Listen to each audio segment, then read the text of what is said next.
Hola, muy buenos días a todos. Estamos acá en la sede regional Calama de la Cámara Chilena de la Construcción y queremos darle la bienvenida a nuestro podcast Fuera de Acta, capítulo número 2.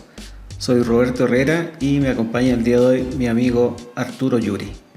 Queremos hoy día plantearnos algunas consultas y preguntas respecto de nuestra ciudad de Calama.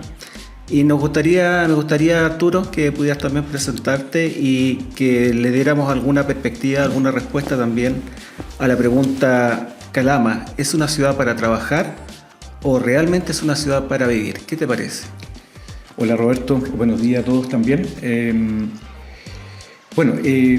tema es, yo tengo algunos argumentos respecto a, he vivido el traslado, he vivido el crecimiento de Calama, estando en la zona trabajando en minería. He estado en mi vida profesional en general, he estado asociado a la minería, por lo tanto conozco algo de esta zona y creo que Calama tiene ciertas bondades desde el punto de vista de que es una ciudad que está cerca, o sea, yo creo que estamos a menos de 6 kilómetros ya de un yacimiento minero de importancia mundial, y además Calama tiene ciertas características que la hacen única a nivel mundial, dado que hay 4 yacimientos mineros de orden mundial. Por lo tanto, yo parto reconociendo eso primero, para dar una La partida, ubicación estratégica que tiene en el exactamente. contexto internacional. Así es, nacional e internacional. Y así es reconocido. Ahora, yo no lo he visto tan fuertemente o sea, tan marcadamente como lo indico ahora. Yo creo que es el momento de poder eventualmente aprovechar este espacio como para dar esa señal. Para vivir, yo creo que hay un tema, hay un hitos que han ocurrido a nivel de la zona, que son desde la Chile Exploration. Voy a remontarme eso, Roberto, un poquito, contar un poco la historia. Desde la Chile Exploration, cuando la Chile Exploration definió construir casa para sus trabajadores. Estamos hablando de la época del 60. O sea, no es menor, digamos, hacia atrás, históricamente. Posterior a ello, ese fue un hito importante. Segundo, Calama en ese momento hubo un crecimiento como ciudad, digamos, ¿ya? A nivel horizontal. Posterior a ello, se generaron yacimientos, porque el yacimiento de cobre más importante que había en ese momento era Chuquicamata. Prácticamente yo diría que el único, el otro eran pirquenes, digamos, dentro de lo que se conoce en minería. Posterior a ello nace Radomiro Tomic, por otro lado, Gabriela Mistral. Tenemos otro yacimiento, Gabriela Mistral es más lejano, a 120 kilómetros. Pero estamos Ministroales, que está a 6 kilómetros, de aquí a 8 kilómetros de Calama, o sea, estamos prácticamente al lado, digamos, ¿ya? Y Chuquicamata, que está a 16 kilómetros, 15 Es interesante lo que dices tú respecto a las políticas corporativas Claro. de hace algunas décadas, ¿cierto? Sí. En donde ellos promovían de alguna manera el arraigo de su gente. Así es. De hecho, tú nos contabas anteriormente que venías del sur, ahí tenías Claro. un cargo en otra división, ¿no? Claro, yo estuve, yo cuando terminé mi carrera, mi ingeniería civil, entré a trabajar en la división teniente. Yo estaba feliz allá, feliz, en definitiva, pero me ofrecieron este cargo acá, me hicieron postular a un cargo acá en Chuquicamata y miré, cuando llegué a la zona, miré la zona de otra manera y me gustó también cuando llegué. Por lo tanto, para mí fue un desafío, ¿ya? Y bueno, ahí han pasado prácticamente 40 años que estoy acá en la zona, 33 de los cuales los he pasado en minería Chuquicamata, particularmente en Chuquicamata. Viviste el proceso de traslado a Calama. Exactamente, y viví justamente, y es el segundo hito que quería comentar, el crecimiento, el segundo gran crecimiento que tuvo Calama en forma horizontal, que fue el traslado del campamento Chuquicamata a Calama, que fue por etapas. Estamos hablando de un traslado que duró 5 o 7 años, ¿no? A partir de un tema medioambiental, en el fondo. Particularmente fue primeramente ambiental, ¿ya? Posterior a eso también contaminación, digamos, dado que en Chuqui tenemos una fundición. Entonces eso genera, y particularmente hay un tema de ácido en el aire, no es mortal inmediatamente, pero sí te deja un rastro si es que está muy expuesto a ese tipo de contaminación, ¿ya? Por lo tanto, eso fue uno de los gatillantes para el traslado de Chuquicamata hacia Calama. Y ese fue el segundo hito que quería comentar del crecimiento geográfico de la ciudad actual que tenemos. De ahí en adelante han pasado el orden de 8 años, 10 años más o menos, de ese traslado, porque fue paulatino, del año 2002 al 2007. 2002 fue la primera movimiento que hubo y el 2007 fue el último que fuimos nosotros que llegamos al final en Calama, digamos, a vivir a Calama. Como ciudad para vivir, creo que no es malo, depende cómo uno lo mire. Depende uno de la capacidad que tiene uno, Roberto, de aceptar ciertas condiciones, nada más. ¿Ya? Pero mis hijos nacieron acá, en Chuquicamata, particularmente en Chuquicamata, pero son de acá, de esta zona. De hecho, ellos muy marcadamente tienen, cuando sacan su carnet de identidad, por ejemplo, me acuerdo hace años atrás cuando sacaron una copia de su carnet de identidad, ellos le habían puesto Calama. No, ellos nacieron en Chuquicamata.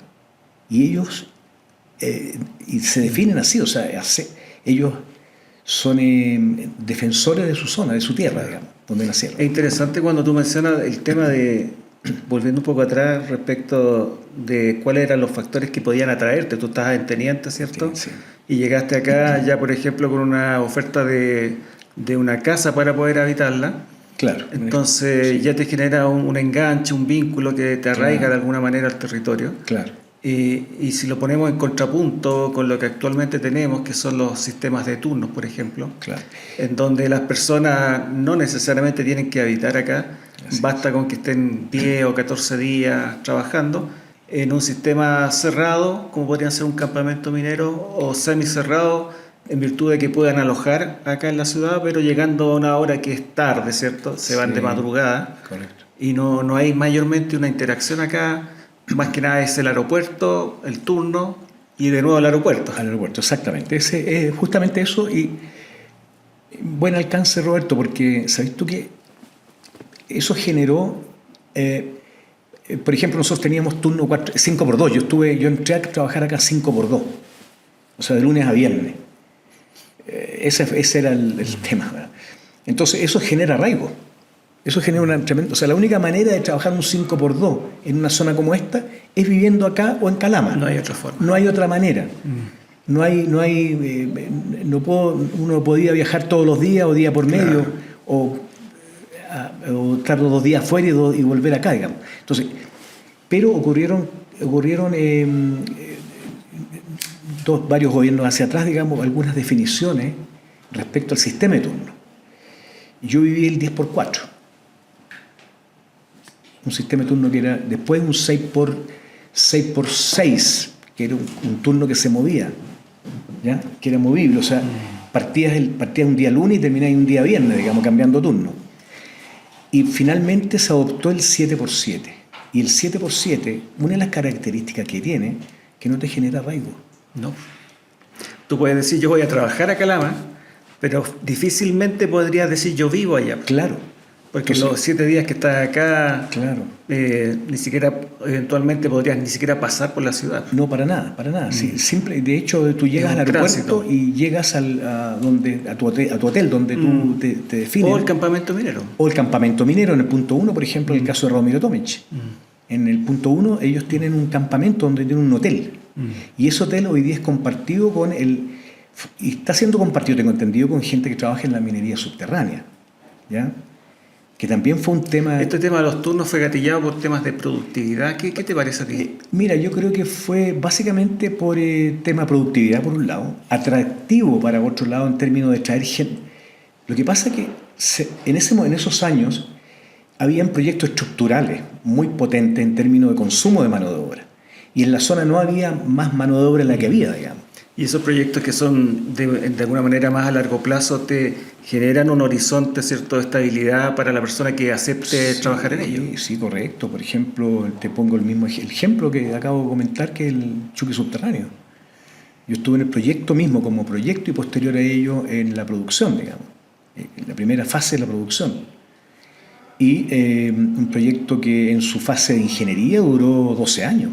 O sea, son proyectos largos, de larga data.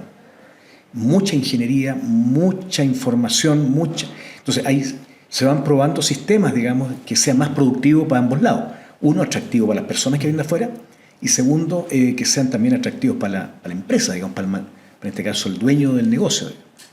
Que tiene que salir a buscar esa mano de obra calificada, Claro, para poder dar respuesta a estos desafíos. Exactamente. Y un tema desde el punto de vista generacional, porque la generación tuya, la mía, las que vienen más adelante, de alguna manera han cambiado su forma de ver la vida, el mundo. Sí, claro. Y a lo mejor la generación tuya estuvo dispuesta a aceptar este desafío de venirse a vivir acá en medio del desierto, ¿cierto? Con algunas condiciones que les proporcionaron. Claro. Pero a lo mejor las categorías, o sea, las generaciones que ven ahora quizás no están tan dispuestas.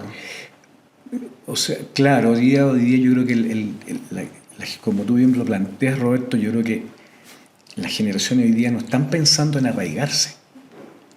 Ellos vienen 3, 4 años y se van. O sea, juntan dinero, porque la minería en general tiene hay un cierto sacrificio y un rango de sueldo más personal, alto, familiar, un desarraigo de donde tú estás hoy día, y venir a la minería significa desarraigarte donde estás y tratar de arraigarte acá, digamos. ¿Ya? Y eso obviamente es bien pagado. O sea, en alguna forma tiene un canje económico, eso sí.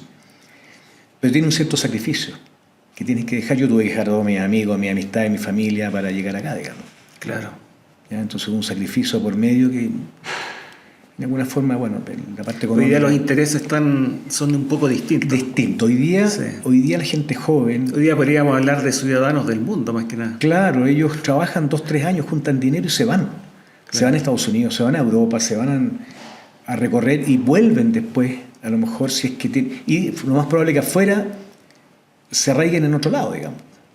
Yo tengo dos de mis hijos, tengo 3 varones, que tú los conoces, Nicolás, Cristian, Ignacio.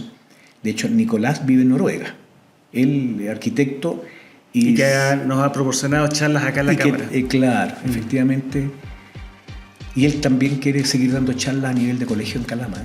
Mira qué bueno. Colegio, eso me lo comentó el otro día, estuve con él conversando y me dijo, pucha, papá, me gustaría entregar mis conocimientos también a la parte educacional.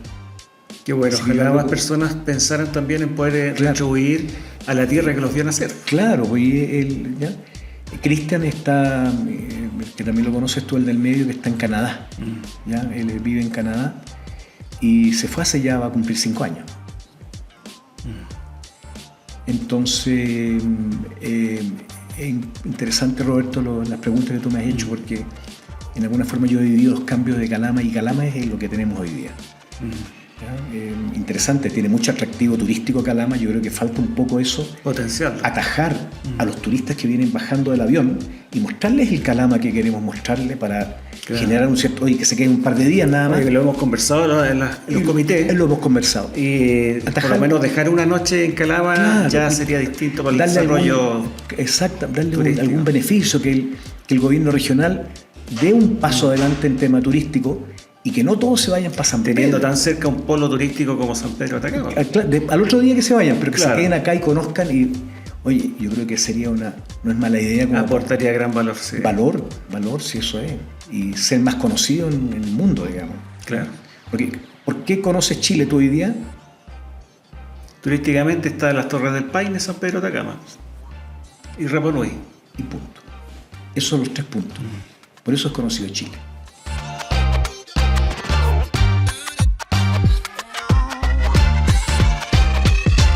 Bien, estimado Roberto, muy grata la conversación contigo en la primera etapa de este podcast Fuera de Acta, que se está produciendo en este momento acá en la sede de la Cámara Chilena de la Construcción, Calama. Y te quería hacer una consulta a ti ahora y para comentarla como tema, Calama como ciudad para habitar. ¿Cuál es tu opinión respecto a esa frase? Calama como ciudad para habitar.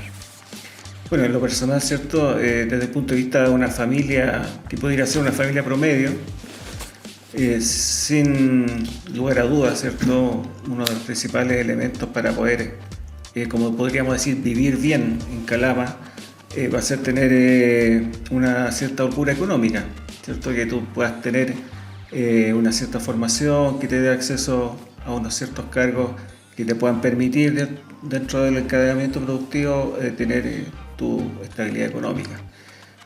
Comparativamente, Calama, ¿cierto?, con el resto del país, la región de Antofagasta en general tiene un porcentaje de sueldos más altos que el resto, que también va asociado a gastos más altos, sobre todo en temas inmobiliarios. Claro, Tú ves que los arriendos, las propiedades para venta... De hecho, vivir en Calama no es barato. Y Antofagasta, ¿cierto?, de la también. región en general, yo creo que tiene un 20, un 30% más que el resto del país. Y va asociado también a una mayor remuneración salarial en cargos similares en el resto del país.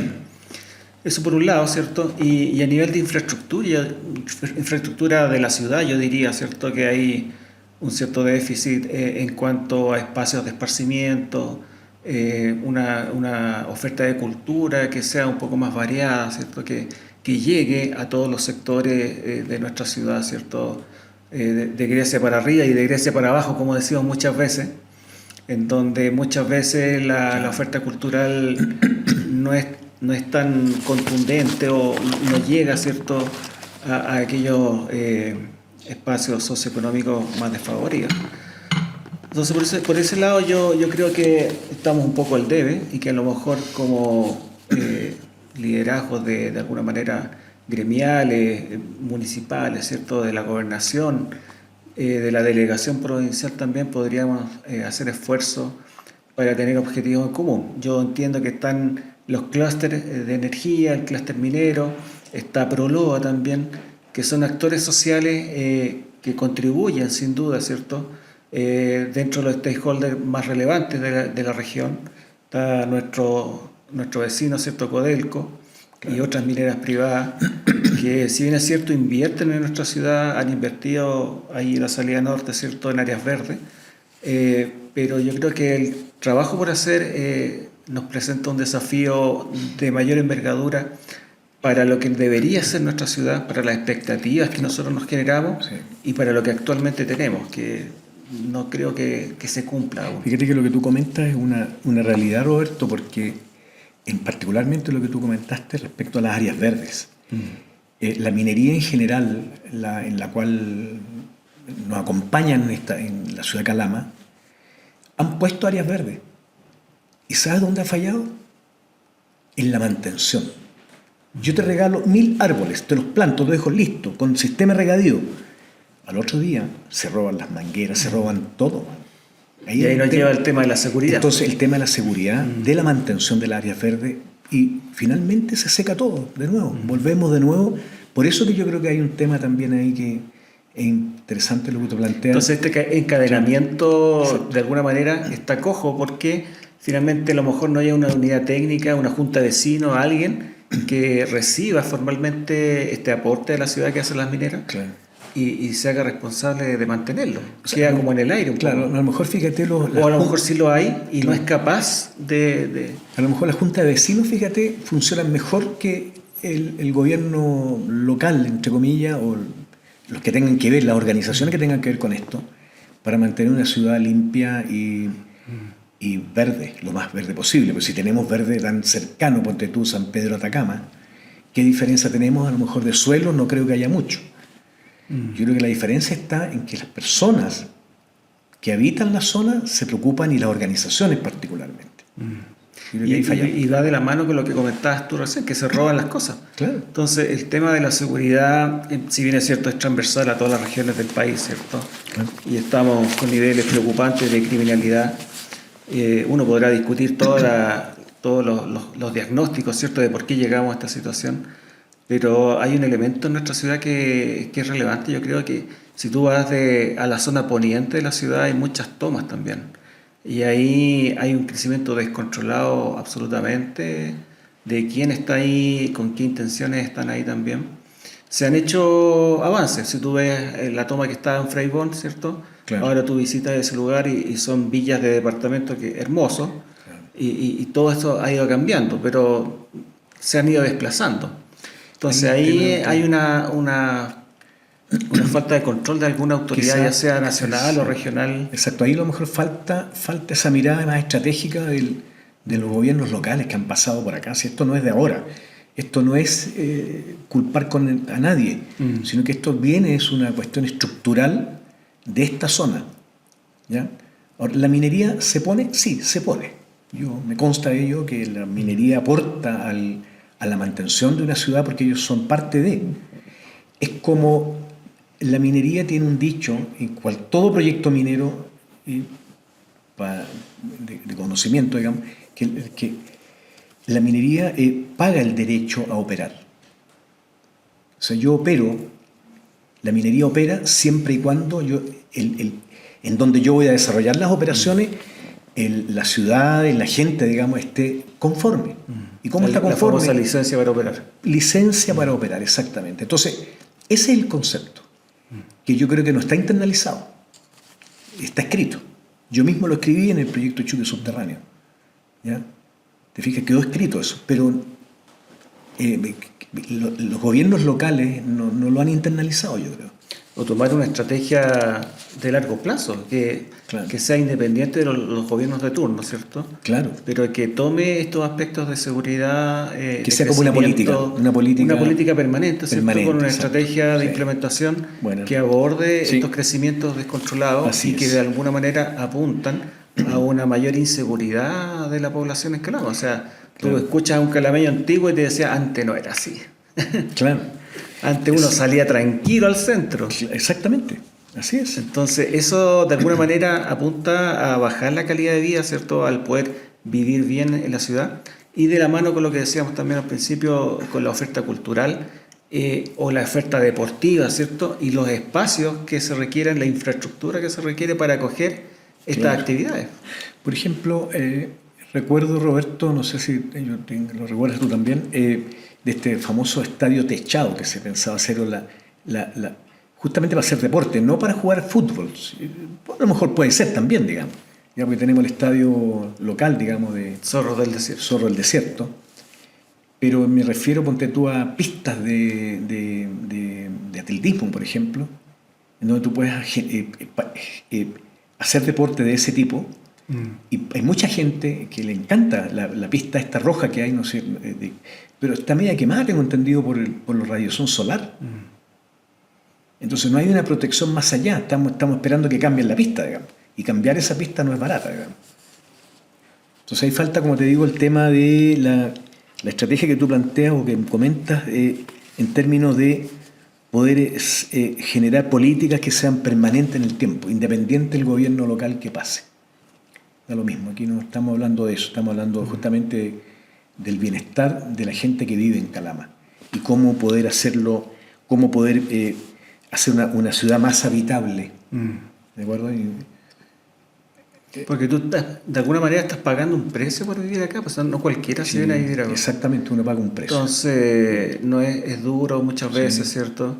Sí. Y hay alguna, cuando te dice, oye, ¿tú eres de Calama o eres adoptado de Calama? Yo soy en mi caso adoptado. Adoptado también. Yo llevo 16 años acá. Estoy encantado con la ciudad. Desde el primer día me gustó trabajar acá en Calama. Sí. Y hay un desarrollo que también me ha acompañado, entonces yo estoy feliz. Y también hay gente que ha nacido acá y que también tiene derecho a un desarrollo, tanto hijos legítimos, por ejemplo, como adoptados. En el caso tuyo también era adoptado. Claro, exacto. Sí. Yo creo que un tema que da para bastante.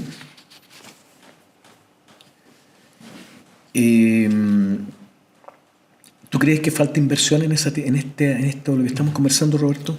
No, yo creo que hay varias brechas ahí que hay que salvar. ¿Cierto? Sí, sobre todo en calidad de vida. Los colegios mismos a veces no dan abasto. Claro. El tema de la educación. Muchas veces tú tienes que postular a la tercera o cuarta opción que tienen, porque ahora está el tema de la tómbola, así que también la oferta de educación, la universidad estatal que tan largamente añorada, así, ¿cierto? Ya se colocó una primera piedra. Por años. Pero es un proyecto que no sé si nosotros vamos a lograr verlo concretado, digo yo. Y eso te genera arraigo. Claro. Una buena universidad, ponte tú, que se instale acá, Tengo entendido que estuvo la Universidad Católica, me acuerdo. Estuvo una sede. La Universidad Arturo Prat estuvo una sede técnica acá también. Claro, y también estuvo la Universidad Católica, o la Universidad de Chile, creo que fue. Una sede, pero duró un año y se fueron. O sea, no hubo una parte receptiva de los gobiernos locales. Yo creo que es un rol ahí fundamental, ¿no? Bueno, ahora con la nueva estructura que tenemos de gobernanza, ¿cierto? En donde tenemos un gobernador regional que dispone de recursos importantes. Claro. Yo creo que debería ser más fácil poder acceder a estos proyectos, poder financiarlos, ¿cierto? Exactamente. Siempre y cuando esté la voluntad política también. Una pregunta que te quiero hacer también es, o comentarle entre los dos, la relación entre el desierto y el territorio. Desierto, estamos en una zona desértica, 100%, ¿cierto? Y cómo afecta la calidad de vida del ciudadano el hecho de vivir en una zona como esta, digamos. Yo creo que hay ciertas, y volvemos al mismo tema, en términos de la adaptación, depende de la persona, depende de cómo tú lo tomes, depende de cuáles son tus expectativas de vida, calidad, a lo mejor son, sí, puedo ir a vivir a Viña del Mar, puedo vivir en no sé, en Lago Ranco, en Pucón, sí, y todo tiene su costo, digamos. Claro. ¿De acuerdo? O sea, Bueno, yo creo que en este escenario que estamos ahora desértico, ¿cierto? Lejos de todo, porque todo hay que traerlo de muy lejos acá. Te encarece el transporte, el flete, ¿cierto? Cada verdura que tú ves, cada material de construcción que tú tienes acá ha sido traído de muy lejos, lo cual te encarece razonablemente. Y por otro lado, poder atacar este tema con tecnología también. Tú ves la realidad, ¿cierto? Lo que llaman el milagro israelí, que ellos han sembrado el desierto con tecnología que está disponible y que a lo mejor uno podría también invertir en desarrollo de innovación, de tecnología, que nos permitan tener un mejor uso del desierto, del territorio en general, y tener una traducción de eso también en una calidad de vida que nos permita menores costos de transporte, teniendo algunos bienes y servicios más cerca también. Fíjate que lo que tú acabas de comentar es una realidad, porque tenemos, en el mundo hay experiencia en zonas como esta, y tú tocaste el tema de Israel, independiente. Pero Israel tiene muy buena tecnología en términos de poder ganarle al desierto. Correcto. A zonas áridas, con tecnología. Y va de la mano con la academia, pues lo que decíamos recién. Claro. Teniendo una academia instalada, potente acá, podemos pensar el territorio desde un punto de vista distinto. Pues. Por ejemplo, este es un laboratorio, desde el punto de vista solar. Claro. Es lo otro, un laboratorio natural, y que yo creo que no se ha explotado. El instituto que se iba a hacer de energías renovables, no sé en qué quedó. Hoy tenemos muchos temas en realidad para poder decir que Calama en un futuro mediano o largo plazo va a ser más que minería. Más que minería. Va a ser energía también. Energía. Va a ser agricultura. Agricultura. Turismo. Turismo, exactamente. Y lo otro, ponte tú, que Calama, recuerdo que se le hizo un guiño a este instituto que comento, que justamente habla de estos temas, para el desarrollo, para la generación de arraigo, claro, y poder mostrar una ciudad distinta. Y ahora junta todos estos temas de innovación, estas industrias que se podrían potenciar con el paso del corredor bioceánico, ¿cierto? Lo que es el corredor Capricornio, desde Brasil hasta las costas pacíficas de nuestra región. Un temazo para mi gusto, Roberto, en términos de estamos todos apostando a que el corredor sea una realidad.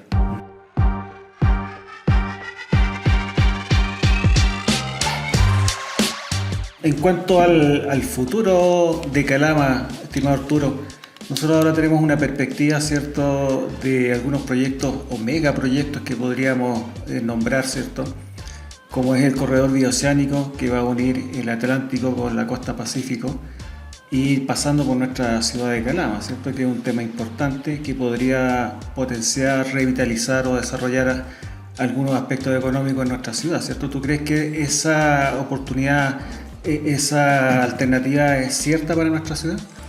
Yo pienso que desde el punto de vista, digamos, particularmente el proyecto de este corredor bioceánico, ya que es un megaproyecto, que en realidad no tiene fecha de término, eso parte y va a morir con nosotros, digamos.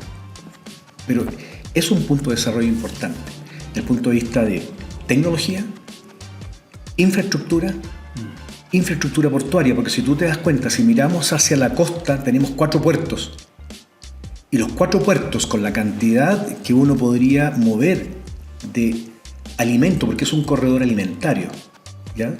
De alimentos desde la zona del Mato Grosso. Mato Grosso, es la costa, digamos, de Rosario, desde Puerto Rosario en Argentina, hacia el lado norte del Atlántico, digamos. Toda esa zona y el interior, el hinterland que hay en esa zona, tú podrías extraer mover una cantidad hacia el Asia-Pacífico. ¿Cuál es nuestro cliente principal? Asia-Pacífico. Hay que alimentar a 1.400 millones de asiáticos, digamos, por darte un número, por decir algo. Y hay que alimentarlos diariamente. Imagínate mandarle un huevo diario a cada chino. Ellos no tienen la capacidad, tanto climática y una serie de estructuras, digamos, que no, para tener grandes productores, no son productores de huevo, digamos. Puede ser local. Entonces, imagínate una industria, solamente pongo el ejemplo del huevo. Un huevo diario que se come un chino son 1.200 huevos, 1.200 millones de huevos diarios. ¿Ya? Entonces, si lo multiplicamos es una cantidad estratosférica. O sea, por lo tanto, yo creo que el corredor bioceánico como estructura hay que impulsarlo, apoyarlo. Yo lo apoyo siempre. Siempre he estado interesado en el tema y nuestro presidente, voy a nombrar a mi presidente, Alfonso Sánchez, él la lidera en este momento a través de la Cámara y él tiene todo mi apoyo en ese sentido. Yo creo que ese es el punto de desarrollo. ¿Qué generará eso a futuro? Yo no puedo sacar un plátano de allá, ni una manzana, ni un limón, si es que no tengo un punto de desarrollo, por ejemplo, las cadenas de frío. En Calama no tenemos, pero sí existen en el mundo, Israel tengo entendido y Alemania, son grandes generadores, productores de cadenas de frío, pero autosustentables. Y tenemos este grandioso sol y esta grandiosa energía acá, Roberto, que ese es uno de los usos, pero mira el uso que le estoy dando, no para generar energía eléctrica, es para generar cadenas de frío que nos permitan almacenar todos estos alimentos y mandarlos adecuadamente a la zona que te comento, al Asia-Pacífico. Entonces, el pivote del corredor bioceánico es Calama. Por lo tanto, la idea, lo que tú comentas para rematar el tema, es que la pregunta que tú haces un poco es transformar a Calama en una zona logística. Y eso significa realmente cambiarle la cara a Calama. Y eso va de la mano, ¿cierto?, con una serie de otros elementos que se potencian entre sí, ¿cierto?, como lo que mencionabas tú de la energía eólica, la energía solar. Así es. Tenemos esta radiación solar que es la más alta del mundo en este momento. Así es, tal cual. Y también tenemos la infraestructura, tenemos las carreteras que ahora nos unen entre Calama y Antofagasta, ¿cierto? Claro. Y lo que antiguamente hacíamos en 3 horas, ahora lo hacemos en 2. Claro. A lo mejor un poco menos, pero y con una mayor seguridad también. La autopista. La autopista hoy te día da una mayor seguridad de tránsito, los incidentes. a lo que era 15 años atrás es absolutamente distinto. O sea, claro. Eran 3 horas, eran a lo menos para llegar a Antofagasta. Hoy día en 1 hora y media, 2 horas, en una carretera a 120 kilómetros por hora, y te lo da, la seguridad te lo da, está ahí a lo más en 2 horas, digamos. Yo creo que uno hoy día se demora más en salir de Calama o entrar a Antofagasta que llegar, que lo que tú transitas entre ciudades, digamos. Claro. Y con un estándar de seguridad mayor. Claro, un estándar de seguridad. Y eso también te va a afectar infraestructura portuaria, infraestructura vial, ¿cierto? Alojamiento, tal vez también, claro. Espacios para el tránsito y una serie de cosas que van a mejorar también la actividad económica local. Fíjate que yo siempre pongo como ejemplo, Roberto, en el tema del corredor bioceánico, el tema del puerto de Rotterdam, en Holanda. Ese es un ejemplo mundial y de estudio, un caso de estudio como ellos, y es un puerto que no te queda borde mar. Está en un río, los barcos se meten por una zona donde se cruza el agua dulce con el agua salada, digamos, por decirlo así. Y es un río en donde los barcos entran con un calado a lo menos de 15 metros, más o menos, de profundidad. Por lo tanto, tienen esa característica. Y el puerto de Rotterdam está como a 500 kilómetros, 200 kilómetros, algo por ahí. O sea, no es una cosa que esté está al lado del mar, digamos. No es un puerto sino que recorren una buena cantidad de kilómetros para llegar a puerto. Y eso generó un desarrollo industrial. Ese es el puerto más importante de Europa y de abastecimiento. Entonces, genera recepción de carga por distintas partes del mundo en ese puerto y además distribuyen geográficamente, terrestremente y por todas las vías, digamos, el alimento o la producción de productos, digamos, insumos. Oye, espectacular. Hay ejemplos a nivel mundial que nosotros podemos Claro. sacar experiencia, aprendizaje, ¿cierto? Y elementos que podrían favorecernos también localmente. Claro. Por ejemplo, el otro también ejemplo que siempre pongo es el de Biobío. Yo creo que todos estos ejemplos que uno habla no es que uno copie, sino que es sacar la experiencia del otro. En Biobío también están haciendo algo similar y quieren hacer un tipo con el sureste argentino. Ya tienen una cantidad, pero impresionante, bueno, o sea, de comercio, Claro. Mucho comercio. Y también, si tú miras ese proyecto del Biobío, de la plataforma logística del Biobío, así se llama, PL Biobío, ¿sabes qué? Es muy similar a cómo se generó Rotterdam. Fíjate. O sea, repitiendo los patrones. Claro, son patrones similares. O sea, ¿para qué voy a descubrir la rueda de nuevo? Claro. Si ya estos viejos Holanda ya sufrió la que tenía que sufrir, digamos.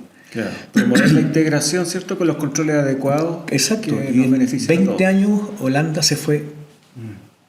Ahora, dentro de lo que es el tema de este bloque, ¿cierto? Que es el futuro de Calama, la infraestructura y la planificación urbana, esto tendría que ir de la mano también con la revitalización o la conformación y consolidación de lo que es nuestro puerto seco acá también. Además, no, es que Hemos tenido reuniones acá, ¿cierto? Con Sí. los distintos actores, Servio, la municipalidad, el MOP acá. Claro. Y hay una instancia, ¿cierto?, de desarrollo para poder mejorar las situaciones que están viviendo hoy día tantas empresas Claro. en Puerto Seco. Exactamente. De hecho, Puerto Seco también requiere un remozamiento, como darle el valor que tiene. Bueno. Tema de bienes nacionales también, que importante. Y Bienes Nacionales. Yo creo que Bienes Nacionales está dispuesto, yo creo, si uno le plantea un proyecto que es rentable tanto para la zona como para y de renombre para Bienes Nacionales. Yo creo que Bienes Nacionales no le da... Plan regulador comunal también. plan hay que regulador. actualizarlo. Por ejemplo, que es fundamental. Pero no un plan regulador mirando a 10 años, un plan regulador mirando a 50 años. Man. Claro. Y que sea multidisciplinario, con todos los actores Con involucrados. todo lo que hemos hablado, yo creo que es parte de ese plan regulador, el nuevo plan regulador. Para recibir los nuevos desafíos que vienen. Porque si uno se pone a pensar, Roberto, no sé si te ha tocado ver el tema del plan regulador, son años de que te autoricen una línea de desarrollo geográfica. Entonces, cuando hablamos del corredor bioceánico, no hablamos de años ya, porque estamos contra. Tenemos un gran competidor en lo que estamos hablando en el corredor bioceánico, y particularmente es el puerto de Chancay en Perú. Se nos adelantó y quedamos pagando. Y yo voy a hablar aquí en términos de que hay un tema que son oportunidades que se nos están escapando de la mano. O sea, si no se aprieta esto de una hora, vamos a quedar atrás. Claro, ahora tenemos nuestro momento. Ahora yo creo que el momento ya como el límite más superior, ya no, es que ya no, esto no da para más. O sea, hay que poner las fichas sobre la mesa nomás. ¿Cómo poder mejorar las oportunidades que tenga también, hablando del futuro, ¿cierto?, de nuestra ciudad? Y lo más importante que tiene nuestra ciudad es nuestra gente, Claro. nuestros jóvenes, ¿cierto? Sí. Las oportunidades que ellos puedan tener en el futuro de capacitarse, de formarse, Claro. de poder mantener, ¿cierto?, una familia.